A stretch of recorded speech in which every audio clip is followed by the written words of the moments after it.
So, there are many important lessons that we can learn from ecology, I think. Um,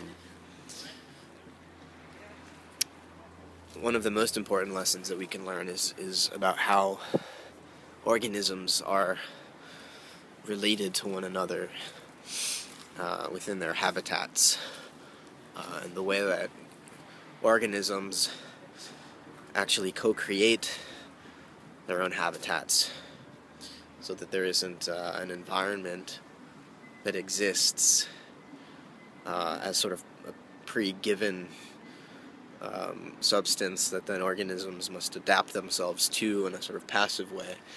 In fact, organisms, in concert with one another, bring forth their own environments. So that environment is something which really amounts to an ecology of organisms, that you never get an environment outside the context of an ecology of organisms. So what does this mean? Let's apply this idea of ecology to climate change. There are a lot of climate skeptics out there, and one of the things that a climate skeptic will point out, I just saw Stefan Molyneux's video about climate science, and he typifies this tendency well. They'll point out that really there are many climate models that science has produced, and there is no single model that perfectly predicts the data, the behavior of the climate that we're actually observing and have observed in the past. So for us to say that human beings are the sole cause of the current rise in temperatures over the course of the last 100 years or so is fallacious. There's really no way to make that one-to-one causal connection.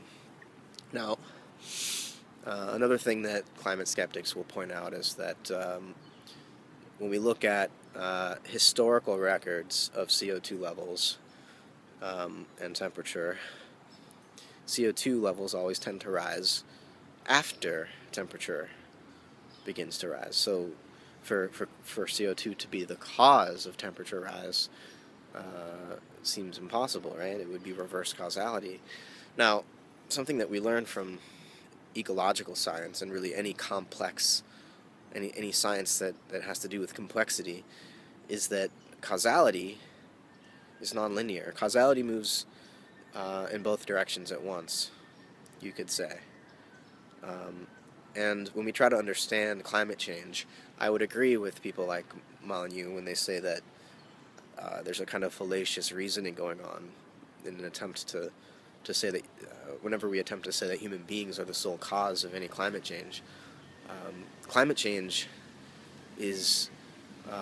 has multiple causes. It's the result of a complex interaction of causes, and you can never point the finger in one direction and say, that's the culprit.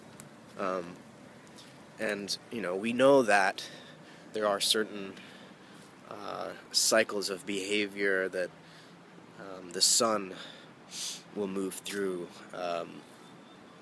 over long periods of time, and that even that there are connections between cloud formation on the Earth and the rate at which cosmic rays bombard the atmosphere from beyond our solar system. So the planet is embedded in a much larger galactic environment, and our climate is subject to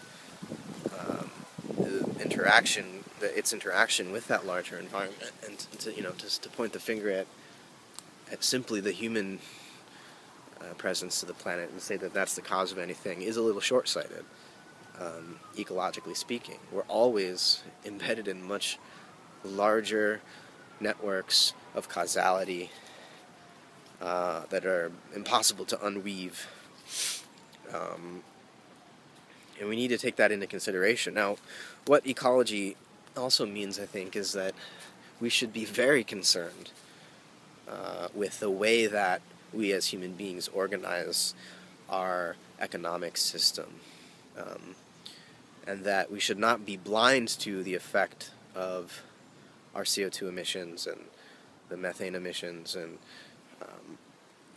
the footprint that we leave on this planet, because we are in the midst of what could turn out to become the sixth great mass extinction event, the first since the dinosaurs went extinct as a result of meteorite impact. Now, I think we have really two competing myths right now. We have industrial consumer capitalism, the myth of modern society, and then we have what I would call a Gaian mythos, the sort of natural religion that seems to follow from an ecological perspective. And one philosopher who's really, I think, articulating what I would call a Gaian mythos today is Bruno Latour, who also happens to be giving the Gifford Lectures right now at the University of Edinburgh, and it's quite a big deal. These lectures have been going on for more than a century, well over a century. William James gave the Gifford Lectures in 1900.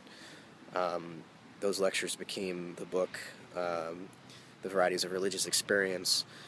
Alfred North Whitehead later gave the Giffords in 1927. That became Process and Reality.